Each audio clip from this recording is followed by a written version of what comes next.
皆さんこんにちは、浅田絵里です。今日3月7日はフランスの作曲家、モーリス・ラベルの生誕150年の誕生日です。クラシック音楽で世界最大数の演奏回数を誇ると言われる代表作、ボレロ。生誕150周年を記念して、フランスでは映画ボレロが制作され、ラベルの生涯とボレロにスポットを当てた大規模な展覧会がパリ管弦楽団の本拠地、フィルハーモニー・ド・パリに隣接する音楽博物館で開催されています。ラベルはフランス近現代を代表する作曲家で、生涯に残した曲数は60曲と多くはないですが、今日でも極めて高く評価されている作曲家です。ラベルは1875年に生まれ、1937年に亡くなったのですが、同時期にはドビュッシーやエリック・サティ、美術の世界ではピカソやマティスなどが同じフランスで活躍していました。ラベルはある種の完璧主義が感じられる人物なのですが、ストラヴィンスキーによって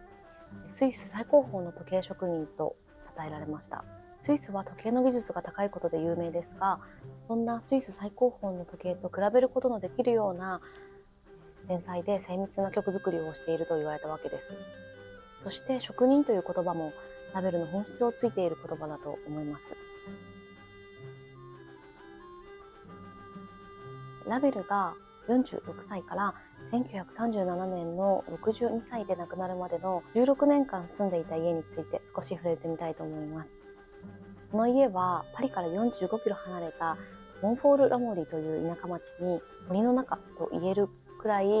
自然にあふれたところにあります。今はラベルの資料館として公開されています。この家には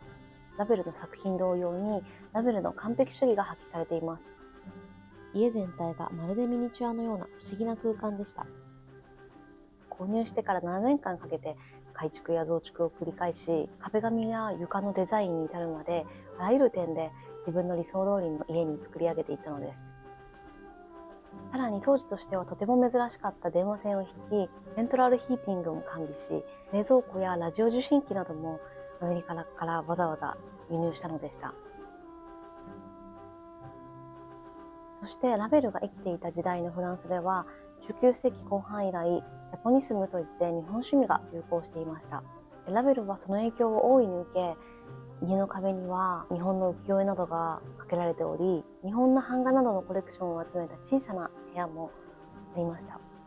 庭もとても素敵なお庭で、その庭を日本風にするためにエキゾチックな植物などもたくさん植えられています。ラベルは日本に対する愛情さえも妥協することはありませんでした。また日本の音楽にも興味を抱いていたようで、日本から4代目杵屋佐吉という三味線奏者がパリに訪れた際には、自分の方から頼んで、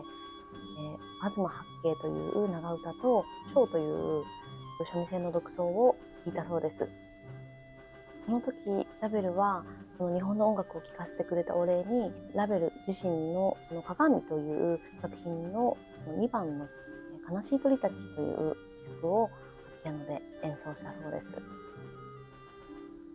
少し話がそれてしまいましたが、46歳で初めての一人暮らしのために購入した家でしたが、まるで子供のように無邪気な好奇心を持ち続けていたラベルは、お気に入りの者たちに囲まれたそんな秘密基地のような空間を作り上げて、ずっと大切にしました。住んでいた家へのラベルのそうした思い入れのあり方は、作品にも共通するところがあると思っています。ラベル最後のピアノ独奏曲、クープランの墓は全6曲からなる大曲なのですが、第一次世界大戦の際に作曲されました。各曲が第一次世界大戦によって戦死された友人たちに捧げられており、楽譜には各曲の冒頭にそれぞれの友人たちの名前が記されていますが、特に終曲トッカータは1911年4月11日、パリのサルガボーにおける初演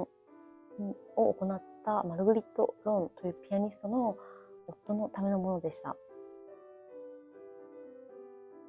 ラベルは第一次世界大戦の際に自ら進んで従軍しましたが、ベルダンという激戦地で補給部隊のトラック運転の任務に就いていました。銃を手に人を殺すという立場ではなかったとはいえ、作曲家がこのようにトラックの運転をしているという姿はとても奇妙に感じます。ラベルは1932年自動車事故の後からそれまでも兆候を見せていた記憶障害や失語症の症状が一気に悪化し始めます。その事故が不幸な兆候を悪化させるのに拍車をかけたのでしょうか。頻繁にスペルミスをしたり、動作が緩慢になり、もはや孤独しか好まなくなり、家の庭に一人座ってぼんやりとしているだけの日が多くなっていきます。1933年11月にパリで最後のコンサートを行い、代表作ボレロを指揮しますが、この頃には手本がないと自分の名前すら書けなくなっていました。またオペラジャンヌ・ダルクなどの曲の着想を得ており、これを書き留めようとしましたが、ついに一文字も書き進めることができなくなってしまいます。バイオリニストの友人ジュルダン・モランチュに終始、私の頭の中は音楽でいっぱいなのにと繰り返していたそうです。彼はあまりに辛く思えるときは森の中へ逃れました。草の香り、花が咲くのを見守ってきた草花、小鳥たちの声、澄み切った空の一角、これらが彼の苦痛を一時的に和らげてくれました。音楽を書きたい一心で1937年12月17日に透明な脳神経外科医の開頭手術を受けます。しかし手術後は一時的に容体が、改善されましたが、間もなく昏睡状態に陥り、意識が戻らぬまま手術から11日後にラベルはその生涯を閉じました。彼の頭に完成されていた音楽を聴くことはできませんが、永遠に私たちの心にラベルの素晴らしい音楽は生き続けます。皆分かっていたのです。私たちにとってあなたは死んだのではないということを。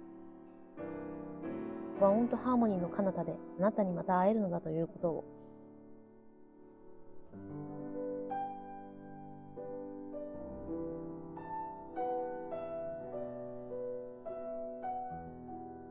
6月21日にルーテル市ヶ谷ホールにてラベル生誕150周年記念のコンサートを行います。共演者の山本美夢さんとは連弾でマメール・ロワ、ラバルス。ソロではラベルの代表作水の戯れや亡き王女のためのパバーヌ、